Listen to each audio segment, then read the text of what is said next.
믿고 의지할 것은 우리를 지켜주시고 돌봐주시는 하나님 한 분밖에 없음을 고백합니다. 우리의 형편을 누구보다도 가장 잘 아시고 남몰래 흘리는 나의 눈물을 주님께서는 아십니다. 이 시간 저희들의 모든 어려움과 고난을 주관하여 주시고 감당할 힘과 용기를 더하여 주시옵소서. 아무것도 두려워하지 말고 오직 하나님만이 나의 피난처이시며 나의 소망이 되심을 붙잡는 반석 같은 믿음을 허락하여 주시옵소서. 우리의 힘과 능력이 되시는 주의 팔을 의지하여 언제 어디서나 강하고 담대한 믿음으로 승리하기를 소원합니다. 더욱이 이 코로나 시대에 더더욱 하나님 나라와 의를 구하게 하시고 만나는 모든 사람들에게 선한 영향력을 끼치게 하시며 성령과 믿음으로 충만하게 하여 주시옵소서. 지금 우리에게 맡겨진 영적 사명에 죽도록 충성하게 하시고 영적 가치를 잘 보존해서 하나님께서 받으셔야 할 그 영광이 다함이 없게 하여 주시옵소서.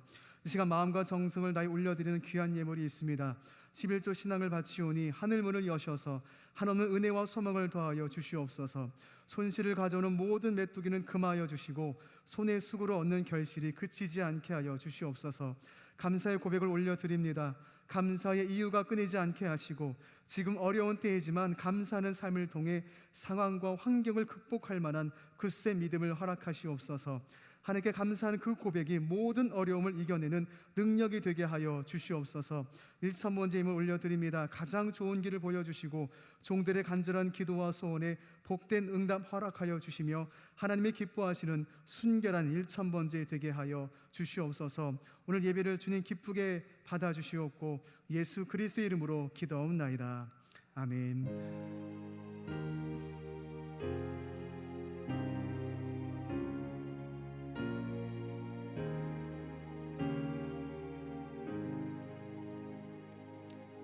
다 함께 찬송가 315장 찬양하시겠습니다.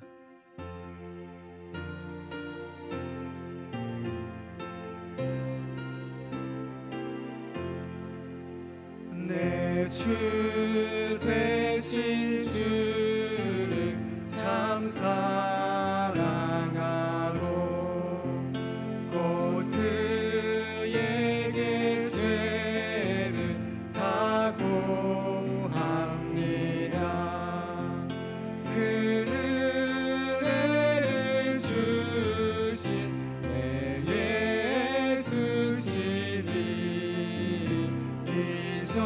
이전보다 더욱 사랑합니다. 주 날 사랑하사 구하시려고 저 십자가 고난 당하셨도다. 그 가시관 쓰신 내 주 배우니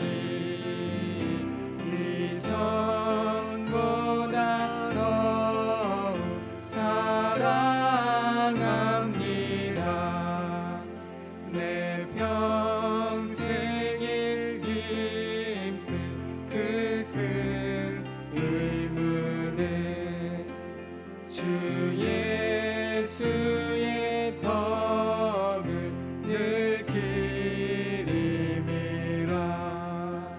숨질 때에까지 내 할 말씀은 이전보다 더욱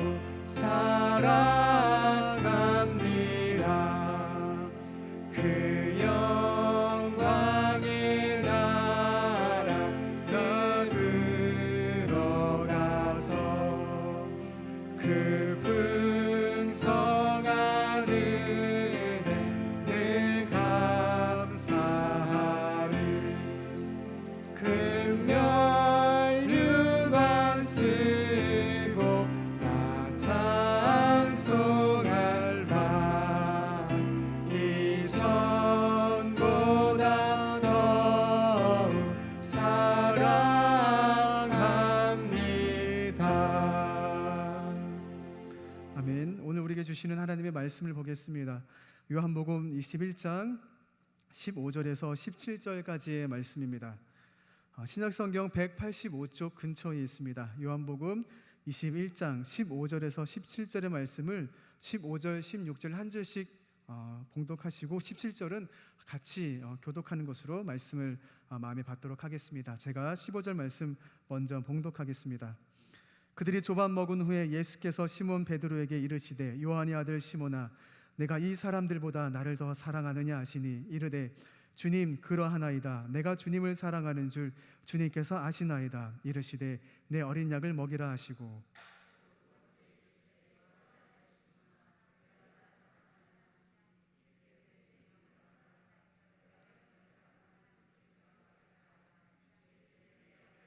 함께 읽겠습니다. 세 번째 이르시되 요한의 아들 시몬아 네가 나를 사랑하느냐 하시니 주께서 세 번째 네가 나를 사랑하느냐 하심으로 베드로가 근심하여 이르되 주님 모든 것을 아시오매 내가 주님을 사랑하는 줄을 주님께서 아시나이다.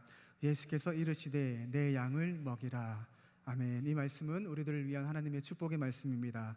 아멘. 이 저녁기도 말씀과 기도를 사모하며 예배에 나오신 우리 존귀한 성도님들 환영하고 축복합니다. 좌우에 계신 분들께 눈빛으로 인사하시면 제가 인사말을 대신하도록 하겠습니다. 주 안에서 사랑합니다. 축복합니다. 참 잘 오셨습니다. 네, 귀한 예배 나오신 우리 사랑하는 우리 남성재단 믿음의 식구들 진심으로 환영하고 축복합니다. 이 어려운 때 우리가 예배를 지키기가 참 어려운 때인데 그럴수록 예배를 지키는 것이 우리가 마땅히 하나님 앞에서 해야 할 도리인 줄로 믿습니다. 하나님 우리를 왕같은 제사장으로 불러주셨잖아요. 왕같은 제사장의 제1의 본분이 뭐냐면 예배인 줄로 믿습니다. 우리가 지금 예배하는 이유는요, 하나님 우리를 제사장으로 왕같은 제사장으로 불러주셨기 때문에 우리가 마땅하고 도리를 다해서 하나님께 예배를 올려드리는 것입니다. 우리는요 이 예배 회복을 통해서 우리 남성재단의 부흥과 회복의 역사가 더 크게 나타날 줄로 믿습니다.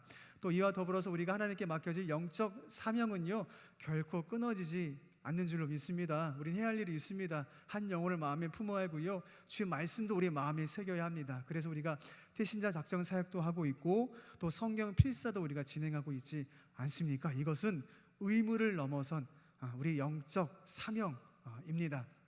잘 감당해서요 우리가 이 일이 나 하나 이거 한다고 뭐 그렇게 대단하겠어가 아니라요, 내가 이것을 행함으로 남성교회를 통해 하나님이 영광 받으시고요, 남성교회를 통해서 이 세상 가운데 하나님이 그 영광을 저는 받으실 줄로 믿습니다. 하나님의 영광은 다음이 없는 거잖아요. 우리가 예배하고요, 또 이 어려운 때 코로나 때 무슨 전도냐라는 핀잔을 들을 때 우리가 복음 전도하려고 애쓰고요, 야 다른 거 바쁘고 뭐 먹고 살기 힘든데 무슨 성경 필사하고냐 할 때 우리가 열심히 말씀을 묵상할 때 수많은 사람들은 우리를 바보라고 참 미련하다고 여길지 모르겠지만 하나님 보시기 우리는 참 아름다운 주의 백성들이 될 줄로 믿습니다. 여러분 바보라는 말이 있습니다. 바보. 여러분 혹시 일상에서 그 바보라는 단어를 좀 사용하시나요? 우리가 어렸을 때 하거나 아니면 어린 자녀들이 있을 때 뭐 이렇게 좀 핀잔 장난 뭐 그 정도로 할 텐데, 여러분 사실 알고 보면 바보라는 말이요 가벼운 농담 어조가 아니라요 비속어입니다.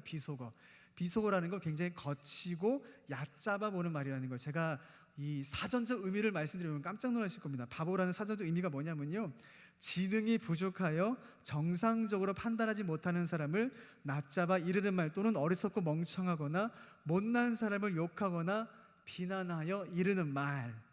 여러분 이런 비속어임에도 불구하고 세상 가운데 믿음 때문에 사람들이 여러분을 바보라고 불러도 그 바보라는 말을 기꺼이 받아들이시겠습니까? 아멘이신 줄로 믿습니다. 좀 뭐 우스갯소리인지 모르겠는데 언젠가요 저 교회에서요 권사님들이 이렇게 교제를 하시다가 좀 웃긴 얘기를 좀 들었습니다. 권사님이 장난을 치시는 것처럼 우리 남성교회 코인운영 교제는 굉장히 깊지 않습니까? 서로 재미있게 교제하고 대화하는 가중에 한 권사님이 다른 권사님한테 뭐라고 말씀하시냐면 권사님은 바보야. 근데 이게 끝이 아니고요, 권사님은 바보야, 바다의 보배. 우리 뭔지 아시죠?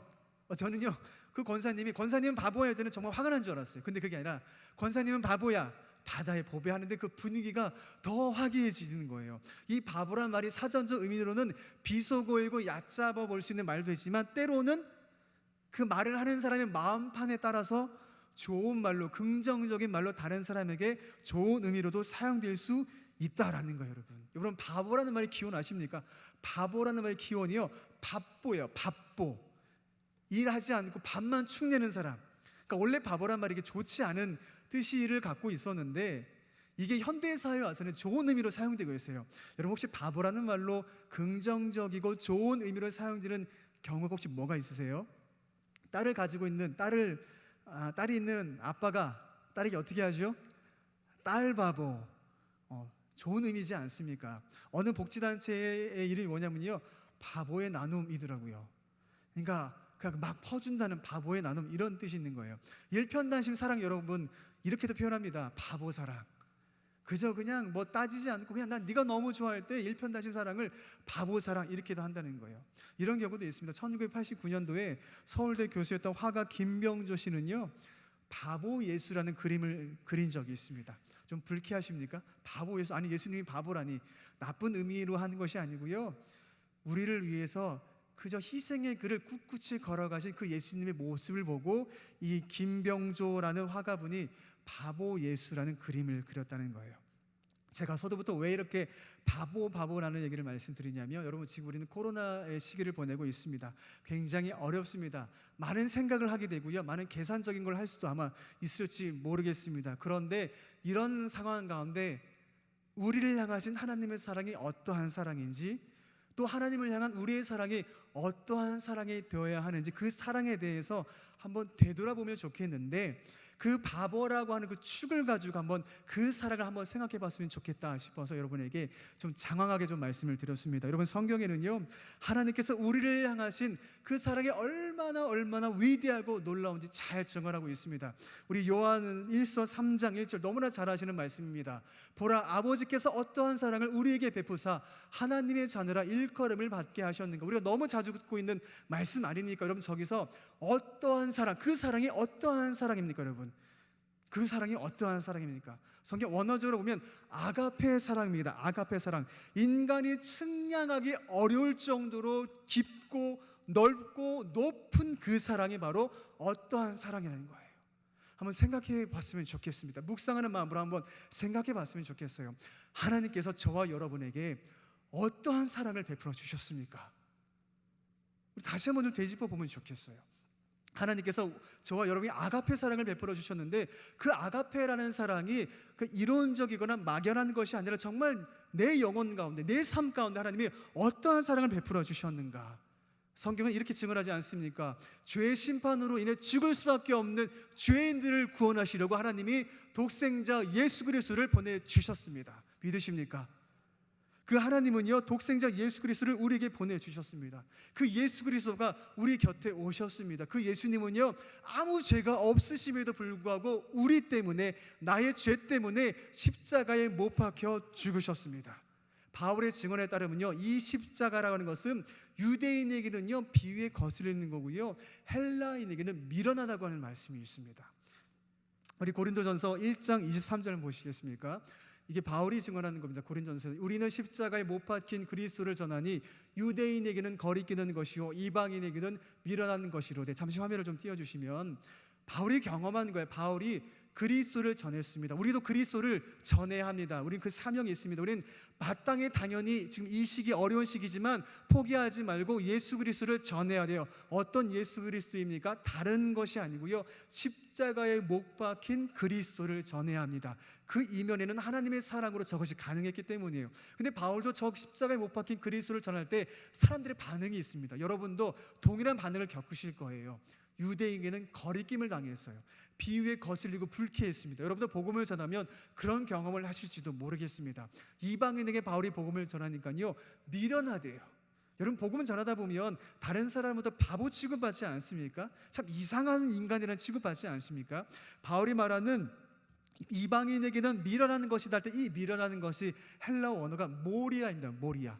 이 모리아 뜻에는 무슨 말이 있냐면 바보스럽다 라는 말이 있어요. 여러분 바울이 그리스도를 전했습니다. 이방인들에게. 바울은 이방인의 사도 아닙니까? 그 이방인에게 사도의 복음을, 이방인들의 복음을 전했는데 그 이방인들의 반응이 뭐예요? 바울은 바보스럽다. 저 바울이 전하는 십자가는 바보스럽다라는 반응을 보였다라는 거예요. 그럼에도 불구하고 바울은 어땠습니까? 바보라는 취급, 바보라는 소리를 들어도 그는 어떻게 했어요? 한결같이 복음을 전했습니다. 왜요? 바울이 다메섹에서 만난 그 예수 그리스도는 십자가에 못 박히신 예수 그리스도였기 때문인 거예요. 바울이 만난 그 십자가의 복음은 그 어떤 것과도 바꿀 수 없고 비교할 수 없는 것이었기 때문입니다. 그래서 그 바울이 십자가의 복음을 통해서 이런 증언으로 하나님의 사랑을 강조하지 않았습니까? 우리 로마서 8장 38절 39절입니다. 너무나 우리가 익히 알고 있는 말씀이잖아요. 내가 확신하노니. 그는 십자가의 복음, 십자가의 사랑을 통해서 확신했습니다.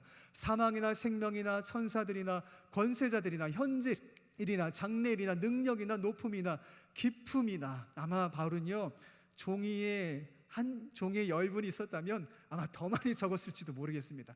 저기까지 쓴 게 너무 아쉬울 정도예요. 다른 어떤 피조물이라도 우리 주 그리스도 예수 안에 있는 하나님의 사랑에서 끊을 수 없느니라. 바울이 경험한 그 하나님의 사랑의 십자가, 하나님은요 세상이 미련하다고 바보스럽다고 판단하고 결론짓던 그 십자가를 통해서 이 세상을 구원시켰다는 것입니다. 무슨 십자가가 세상을 구원해?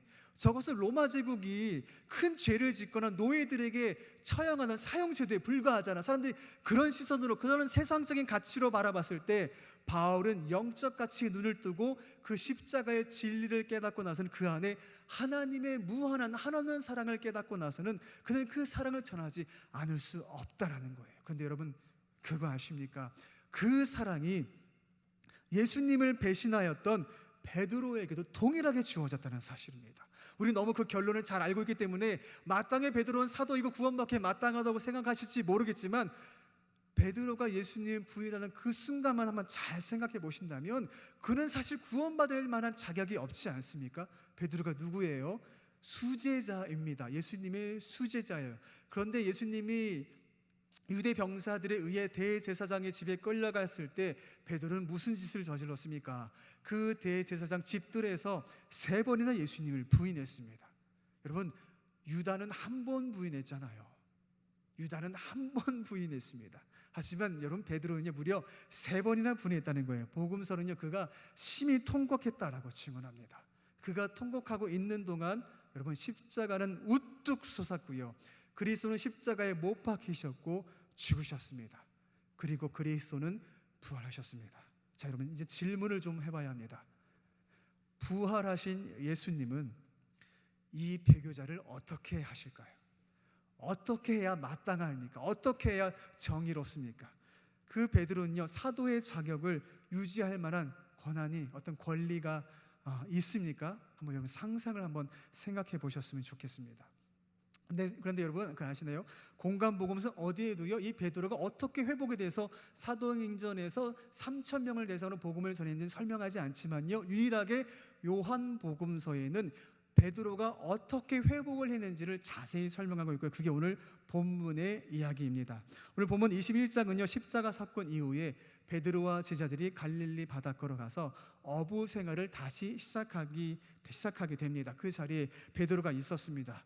그곳에 예수님이 찾아오세요. 그리고 예수님이 하신 일은 뭐였냐면요, 조반을 아침 식사를 준비하시는 거예요.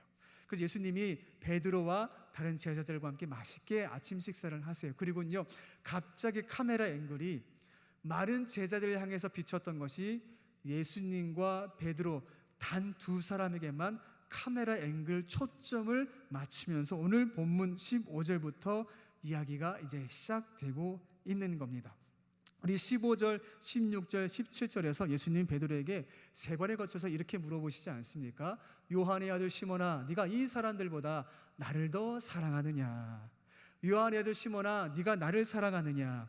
한 번 더, 요한의 아들 시몬아, 네가 나를 사랑하느냐? 지금 예수님은요 신앙적 배교와 관계의 깨어짐으로 무너졌던 베드로에게 믿음을 묻고 계시지 않아요.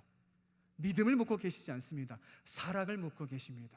여러분은 내가 처음 주를 만났을 때 한번 생각해 보세요. 저도요, 모태신앙입니다. 그렇지만 제가 인격적으로 예수님을 정말 나의 주님으로 고백한 건 전 고등학교 2학년 때입니다. 그때 저는 주님을 만났어요. 그때 주님을 만났을 때 주님은요, 저에게 다가오실 때 제게 한 번도 너는 지난 17년 동안 도대체 무슨 신앙생활을 한 거야 라고 다그친 적이 한 번도 없으셨어요. 그때 그 예수님은 저에게 저의 허물을 보여 주셨고요, 제가 얼마나 죄인인지를 깨닫게 하셨고요, 예수님은 저의 그 죄를 용서하고 사랑해 주신다는 그 위로, 그 따뜻한 사랑을 저에게 보여주셨습니다. 여러분도 한번 생각해 보세요. 특별히 모태신앙이시라면 날 때부터 신앙 고백하지는 않으셨을 거 아닙니까? 어느 때에 내가 예수님을 만났어요.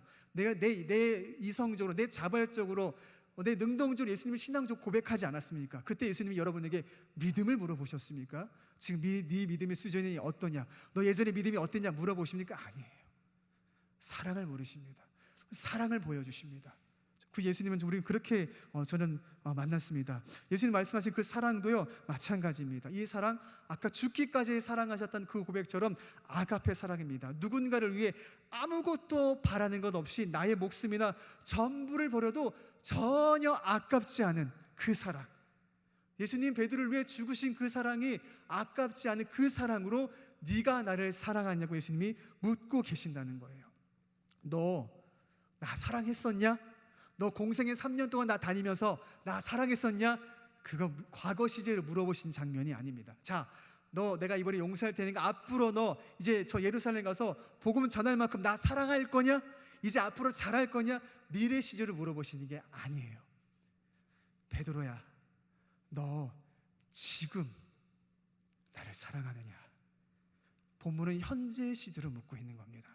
저는 이 말씀을 보는데 우리가 코로나 시대, 코로나 이전과 이후 우리가 이런 거 하는데요, 저는 하나님 앞에서 나의 사랑을, 하나님을 향한 나의 사랑을 생각해 봅니다. 내가 코로나 이전에 어떠한 사랑을 하는 게 예배하든 경외하든 충성하든 이제 그는 과거의 이야기로 접어두고요, 저는 지금 하나님 앞에서 내가 하나님을 사랑하는지 다시 한번 저의 믿음을 점검해보고 싶습니다. 전 여러분에게도 이 도전을 드리고 싶습니다. 내가 과거에 얼마나 하나님을 사랑했는지가 중요하지 않아요.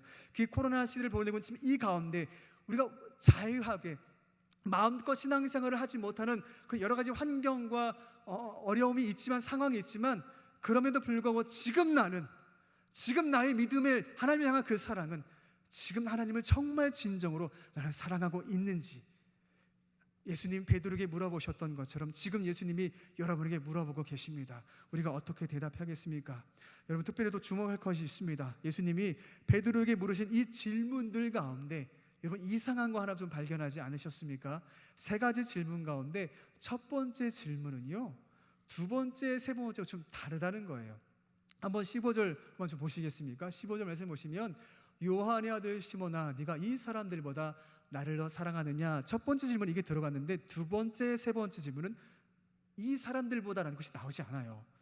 뭔가 의도가 있다라는 거죠. 여러분 성경 보시면 각주가 아마 있을 겁니다. 각주에 보시면 뭐라고 쓰여 있습니까? 또는 것들보다라고 아마 나와 있을 겁니다. 그러니까 요한의 아들 시몬아, 네가 이 사람들보다 나를 더 사랑하느냐라고 물을 수도 있고요, 또 한편으로는 요한의 아들 시몬아, 네가 이것들보다 나를 더 사랑하느냐라고 물어볼 수 있다라는 거예요. 베드로가 어떤 것들보다 예수님을 더 사랑할 수 있었을까요? 베드로야, 네가 이 배들보다, 네가 이 그물보다, 네가 저 갈릴리 호숫가에 넘쳐나는 물고기보다 나를 더 사랑하느냐? 얘들아, 하나님의 자녀야, 네가 이 세상의 부귀와 성공과 혹은 어쩌면 이 예배로 인해 내 삶에 피해를 끼친다면 나는 잠시 그것들보다 나의 안위를 위해서 그 안위를 더 추구하거나 찾거나 그렇게 비교할 때에 내가 어떤 것보다 더 하나님을 사랑하고 있는지 우리 자신을 한번 점검할 필요가 있습니다. 예수님께서 베드로에게 던져주신 이것은 굉장한 도전이 되는 거예요. 베드로야, 네가 의기양양하게 나를 사랑한다고 했지만 다른 제자들은 도망쳤어도 대놓고 부인하지는 않았잖아요. 그러면 베드로야, 네가 다른 제자들보다 나를 사랑하느냐? 그런데 베드로야, 너는 지금 다시 물고기를 잡고 있다. 내가 너를 사람 낚는 어부로 불렀는데 네가 다시 물고기를 잡는 어부가 되고 있으니 내가 너에게 묻겠다. 네가 저 배보다 나를 더 사랑하느냐? 네가 그 그물보다 평생을 만졌던 그물과 너의 생계를 보장했던 그 물고기보다 나를 더 사랑하느냐. 예수님 이런 도전을 그에게 주고 있다라는 것입니다. 이것은 우리에게 굉장한 도전이 되고 있다라는 거예요. 여러분, 예수님은요 이 배교자 베드로도 구원하시기 위해 십자가를 지셨습니다. 저는 이게 당연하다고 생각하지 않기 때문에 여러분들에게 말씀드리는 것. 예수님은 신앙을 포기하였던, 예수님을 버렸던 베드로를 위해서도 십자가에 못 박히셨습니다. 예수님은요 우리를 사랑하시는 것처럼 베드로도 사랑하셨습니다. 자, 문제는요 베드로를 포함해서 이제 우리들 자신이라는 거예요. 오늘 본문 말씀은 이제 우리에게 적용할 때에 나는 지금 어떤 것과도 비교할 수 없을 만큼 예수님을 사랑하고 있습니까? 이거 우리가 솔직하게 하나님 앞에서 말씀을 붙잡고 고백하는 겁니다. 나는 그 어떤 것보다도, 그 무엇보다도 주님을 사랑하고 있습니까? 나는 어떤 경우에도 오직 예수님만을 사랑하고 있습니까? 우리가 이런 질문을 되뇌어야 하는 이유는 우리가 이 믿음을 고백하면 살려고 해도요 우리의 믿음을 무너뜨리는 영적 악한 영의 영향력과 이 세상이 우리에게 끼치는 부정적인 영향을 우리가 무시할 수 없기 때문인 거예요. 여기에는 말씀도 있고 예배도 있고 십자가도 있고 찬양도 있습니다. 하지만 여러분, 여기를 벗어나시면 저 세상은요 예배도 없고 말씀도 없고 십자가도 없고 영적 가치도 모르는 무신론적인 세상, 하나님을 인정하지 않는 세상이 우리의 삶에 아주 밀접하게 있다라는 거예요. 여러분에게 유혹을 끼치고 여러분의 마음을 하루에도 수십 번씩 요동시키는, 마음을 흔들리게 하는 일들이 얼마나 많습니까? 우리 담임 목사님도 말씀하셨지만 우리 특별히 직장인들이나 혹은 공무원이나 혹은 어떤 특별한 중직에 있는 어떤 사회의 우리 크리스찬들 보면 그 직장 내에서 교회 가지 말라고. 여러분 그것도 아십니까? 중고등학교나 초등학교 사이에서는, 아이들 사이에서는요 교회 가는 게 부끄러운 일입니다. 우린 다음 세대를 준비해야 하잖아요. 근데 우리 다음 세대 아이들이 교회에 가서 교회에 간다고 말하면 이제 아이들에게 놀림감의 주제가 된다는 거예요. 너 교회 다니냐면서 애들이 놀린다는 거예요. 우리 이런 세상 가운데 살고 있는데 정말 우리가 그런 영적인 공격에도 불구하고 나는 정말 어떤 것과도 비교할 수 없고 그 모든 걸 다 포기할지라도, 내가 손해를 볼지라도 그 어떤 것보다도 나는 주님만을 사랑하겠습니다. 주님만을 사랑하기를 원합니다. 이 믿음을 우리가 할 수 있어야 한다는 사실입니다. 그런데 여러분, 베드로는 그러지 못했다라는 거예요. 베드로는 그러지 못했기 때문에 오늘 본문에 직면했다는 거예요. 만약 베드로가 끝까지 믿음을 지켰다면 오늘 본문의 이야기, 이런 얘기는 아마 없었을 겁니다. 예수님을 위해서는 언제든지 목숨을 걸겠다며 의기양양했지만 결국은 위기 앞에서, 결국은 하나님 앞이 아니라 현실 앞에서 예수님을 배신했습니다. 어떤 것보다도 바보처럼, 진짜 선한 바보처럼, 아름다운 바보처럼 예수님만을 사랑했음에도 불구하고 갑자기 대제사장의 집들에 섰지만 그 자리에서 갑자기 영적 공격이 들어찼습니까?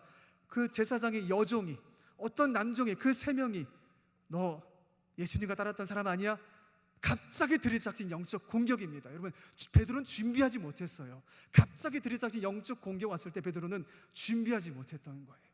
말로는 했지만, 허세는 부렸지만 결국은 위선받게 되지 못했다는 거예요. 그는 패배할 수밖에 없었다는 거예요. 나는 예수님을 사랑하는 사람이야라고 당당하게 말을 했음에도 불구하고 안타깝게도 베드로는 말 그대로 비겁한 바보가 되어서는 예수님을 향한 사랑은 그 대제사장의 집에서 온데간데 찾을 수가 없었다라는 거예요. 만약 그가 그 자리에서 예수님을 사랑한다고 고백했다면 그는 비록 핍박받을지 모르겠지만 그 자리에 복음의 씨앗이, 하나님의 사랑이 씨앗이 심겨지지 않았겠습니까?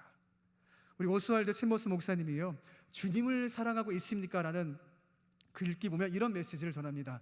내가 하나님과 사랑에 빠져있는 증거는 성스럽고 놀라운 일들이 아니라 일상적이고 단순한 인간적인 일들 가운데서 나타난다. 문제는 나 자신이 하나님께 완전히 드려진 바가 되었느냐 하는 것이다. 이게 뭘 말하냐면, 혹 우리가 종교적인 일이라든지 혹은 우리가 기적 같은 것에만 몰두해서 하나님이 나를 사랑하신다는 것을 깨닫는 것이 아니라 어떤 의무적인 어떤 종교적인 활동, 신앙 활동에서 하나님과의 사랑을 확인하는 것이 아니라 그저 하나님만으로 만족하는 것, 아무것도 계산하지 않고요, 그냥 하나님을 바라보는 것. 내가 좋은 자리에 있든 나쁜 자리에 있든, 내가 복된 자리에 있든 복되지 못한 자리에 있든 그냥 하나님만 바라보는 그것, 그게 일상적인 삶의 자리에서 하나님의 사랑을 경험할 수 있다라고 하는 것입니다. 여러분, 우리 한국 초대교회에서도 마찬가지고 2000년 기독교 역사에서 잘 보시면 높은 자든 부한 자든 지식이 있는 자든 지식이 없는 자든 그 사람들 공통점이 뭐였냐면 그들이 예수님을 만나고 나서는 자기에게 갖춰졌던 모든 허물들, 모든 세상적인 것들은 다 내려놓고요, 하나님을 사랑하는데 집중했다는 거예요. 이게 바로 하나님의 사랑을 우리가 확인할 수 있는 길이라는 거예요. 우리 또 하나 글귀가 있는데요, 우리 이혜인 수녀님의 사랑은 어디서나 나는 시인데 굉장히 좋은 시라서 꼭 나누고 싶었습니다. 꽃에게, 나무에게, 돌에게조차 자꾸만 그의 이름을 들려주고 싶은 마음, 누가 묻지 않는데도 내가 그를 사랑하고 있음을, 그로부터 사랑받고 있음을 하루에도 12번 알리고 싶은 마음, 사랑할수록 바보가 되는 즐거움. 여러분, 태신자 작정 품으실 때 이 말씀을 좀 붙잡으셨으면 좋겠습니다. 우리가 이런 마음으로 우리가 예수님을 사랑하고 있지 않습니까? 우리가 많은 사람들에게 예수님을 알려드리고 싶은 거예요. 왜요? 바보처럼 나는 하나님을 사랑하고 있거든요. 하나님을 사랑하면 사랑할수록 나는 점점 아름다운 바보가 되는 거거든요. 그래서요, 태신자를 작정하지 않을 수가 없는 거예요. 왜냐하면 예수님을 전해야 하거든요. 나를 만나주시고 나를 사랑하시고 나를 구원하시고 나를 지켜주시고 어떠한 상황 가운데 있어도 결국은 나를 복되게 하실 그 하나님을 내가 너무나 사랑하고 내가 경험했기 때문에 이 바보 같은 나는요, 누가 나보고 내가 복음을 전할 때 나를 미련한 멍청한 바보라고 욕할지 몰라도 나는 기쁘게 그 예수님을 전할 수밖에 없다는 거예요. 그리고 그 영혼을 내 마음판에 품고 그도 나처럼 바보처럼 예수님을 사랑하기를, 예수님 만나고 구원받기를, 그 소원하는 마음을 어찌 갖지 않을 수가 있겠습니까? 우리 코로나 시대에 예수님을 향한 우리의 사랑을 다시 한번 우리 돌아볼 수 있기를 원합니다. 예수님이 베드로에게 물으셨던 것처럼 오늘 이 시간 저와 여러분에게 예수님이 동일한 질문을 물으십니다. 네가 이 사람들보다 나를 더 사랑하느냐? 네가 사랑한다고는 그것들보다 네가 지금 중요하게 생각하고 너에게 지금 가장 너무나 소중한 그것들, 그것보다 더 나를 정말 사랑할 수 있느냐? 하나님께서 세상을 이처럼 사랑하사 독생자를 보내주셨습니다. 우리는 그 사랑을 받을 만한 자격이 없습니다. 그러나 여러분, 하나님은 우리를 사랑하십니다. 여러분, 이렇게 바보 같은 사랑이 어디 있습니까? 사랑받을 만한 자격도 없고 한 입으로 두말하는 신앙생활이고 위선을 100번 밥 먹듯이 하는 것이 우리의 신앙의 삶에도 불구하고 하나님은 여전히 나를 사랑하시고 내 영혼을 긍휼히 여기시고 내가 기도할 때 나의 기도를 들어주시고 내가 아파할 때 내 아픔을 돌봐주시며 나와 함께 하신다고, 내가 잘해서 내 곁에 계시고 내가 못하면 내 곁에서 떠나가시는 분이 아니라 내가 어떤 행동거지를 할지라도 그분의 그 크신 사랑은 나의 죄보다 크시기 때문에 나를 붙잡아 주시고 나를 결코 포기하지 않고 나를 끝까지 붙잡으시며 주님의 길을 걸어가도록 나를 인도하신다라는 것입니다. 어느 목사님이요, 저에게 이런 고백을 듣게 해주셨는데 제가 정말 큰 감동을 받았습니다. 그 목사님이 이렇게 말씀하시는 거예요. 목자는, 그리고 그분이 목사님이시니까 아마 이렇게 말씀하신 것 같아요. 목자는 예수님이 하신 일을 하는 것이고 예수님이 하신 일은 바보처럼 사랑하다가 죽는 것이다. 그 예수님 우리를 사랑하셨기 때문에, 죽기까지 사랑하셨기 때문에, 끝까지 사랑하셨기 때문에 십자가에 못 박혀 죽으셨습니다. 그 십자가의 보혈로 우리는 구원을 받고 하나님의 자녀가 되는 권세를 얻었다는 것을 여러분 잊지 마시기 바랍니다. 우리는 그 바보처럼 우리를 사랑하시는 주님의 사랑 때문에 오늘도 내일도 소망으로 살아갈 수 있는 줄로 믿습니다. 성도 여러분, 간절히 부탁드립니다. 우리가 지금 코로나 시대, 코로나 때라고 얘기하지만 저는 이런 때라고 말씀드리고 싶습니다. 지금이야말로 바보처럼 하나님을, 예수님을, 성령님을 사랑하는 때인 줄로 믿습니다.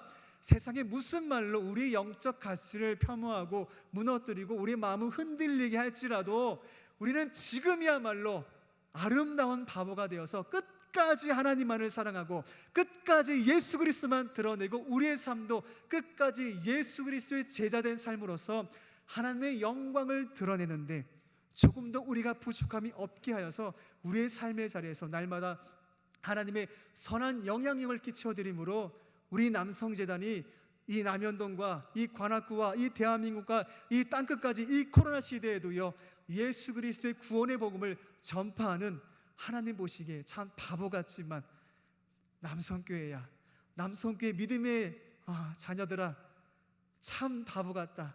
너희들 나를 바보처럼 사랑하는 너희들 참 바보 같다. 너희는 내 눈에 바다의 보배다. 내가 너희를 사랑한다. 이런 음성을 들려주실 줄로 믿습니다. 그럼 우리가 어떤 고백을 드려야겠습니까? 예, 주님, 저희는 주님밖에 없습니다. 저는 바보처럼 주님을 사랑할 것입니다. 어떠한 것이 그 무엇이 내 믿음을 흔들려고 할지라도 하나님, 저는 끝까지 예수님만 사랑하는 바보, 예수님밖에 모르는 바보가 되겠습니다. 예수님, 너무너무 사랑합니다. 내가 주님을 사랑하시는 줄 주님께서 아십니다. 아멘이신 줄 믿습니다. 기도하겠습니다. 내가 주님을 사랑하는 줄 주님께서 아시나이다. 베드로의 고백이 이 시간 우리의 고백이 되기를 소원합니다. 사랑의 하나님, 죄인으로 죽을 수밖에 없는 저희들을 이처럼 사랑하시니 너무 감사합니다. 하나님께서 베푸시는 그 값없는 사랑을 의지한다면 우리는 아무리 힘들고 어려운 때에도 다시 일어설 수 있는 힘과 용기를 얻을 수 있습니다. 하나님, 너무너무 사랑합니다. 하나님, 오직 주님만을 이 세상 가운데서 찬양하겠습니다. 미래에 대한 불안이, 질병에 대한 두려움이, 불행에 대한 염려가, 또 코로나로 인한 수많은 근심들이 우리의 마음을 짓누를지라도 주님의 사랑 덕분에, 주님의 사랑을 통해서 어떤 위기도 당당히 이겨낼 줄로 믿습니다.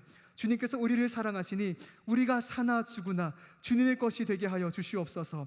하나님의 사랑이 우리를 어둠에서 빛으로, 사망에서 생명으로, 절망에서 소망으로 인도하시니 다시 한번 구원의 기쁨과 감사로 충만하게 하여 주시옵소서. 십자가에서 죽기까지 우리 죄인들을 사랑하신 예수 그리스도의 이름으로 기도하옵나이다. 아멘. 우리 함께 이 믿음으로 은혜 찬양 우리 함께 고백하겠습니다.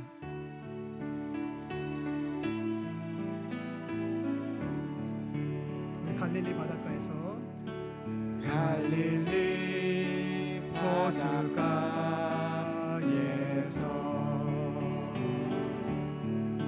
주님은 시몬에게 물으셨네. 사랑하는 시몬아, 넌 날 사랑하느냐? 오 주님, 당신만이. 다시 한번 고백합니다. 우리 갈릴리 호숫가에서, 갈릴리 호숫가에서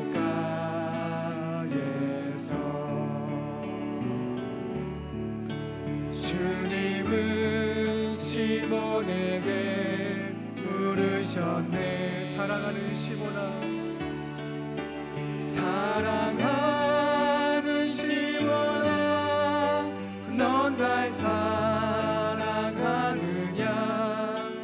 오 주님, 당신만이 아십니다. 우리 사마리아 우물가에서, 사마리아 우물가에서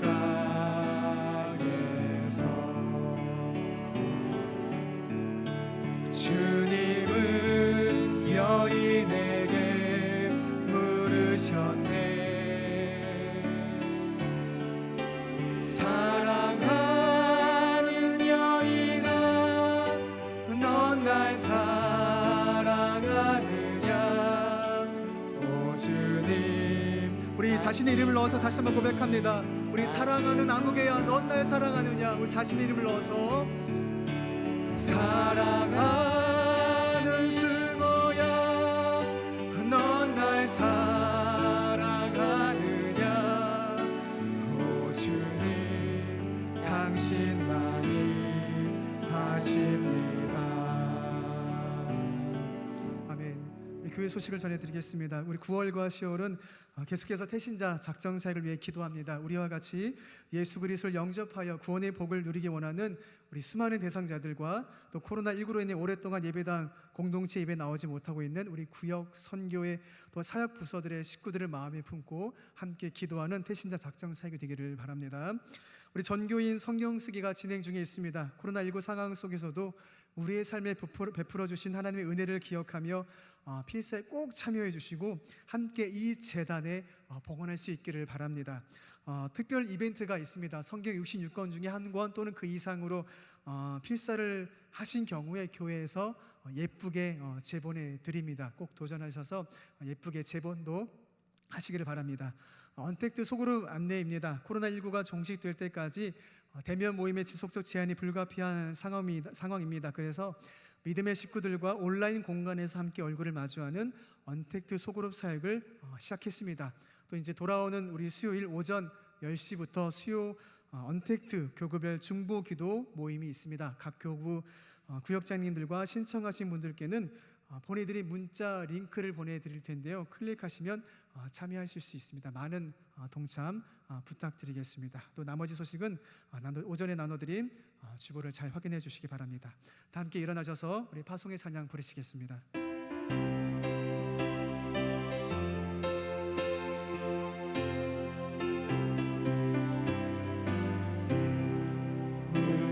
우리 다시 만날 때까지 하나님이 함께 계셔 문계로서 인도하며 도와주시기를 바라니 다시 만날 때 예수 앞에 만날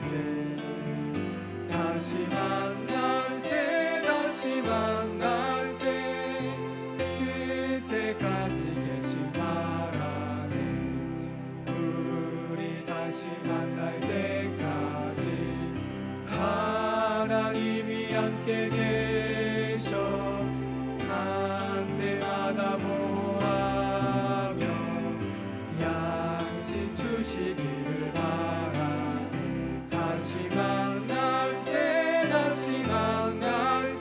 예수 앞에 만날 때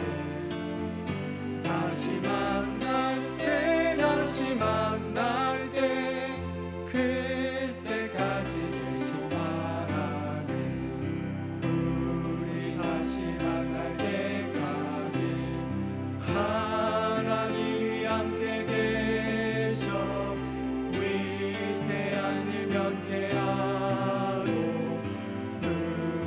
주시기를 바라네 다시 만날 때 예수 앞에 만날